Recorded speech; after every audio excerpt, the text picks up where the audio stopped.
প্রপোজালকে Elizabeth প্রত্যাখ্যান করে। Gen অস্টেনের বিখ্যাত উপন্যাস প্রাইড অ্যান্ড প্রেজুডিস।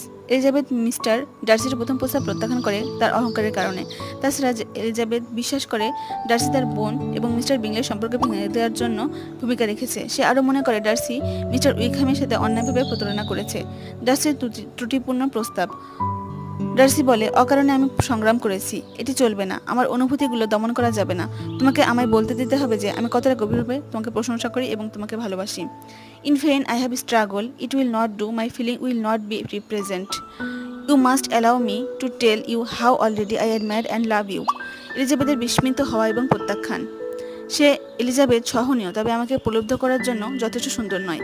আপনি কি মনে করেন যে কোনো বিবেচনা আমাকে সেই ব্যক্তির প্রস্তাব গ্রহণ করতে প্রলুব্ধ করবে যে আমার সবচেয়ে প্রিয় বোনের সুখ চিরতরে নষ্ট করার জন্য দায়ী? এলিজাবেথের এই প্রত্যাখ্যান ডার্সির অহংকার, তার পরিবারের বিরুদ্ধে ডার্সির কার্যকলাপ এবং অন্যদের প্রতি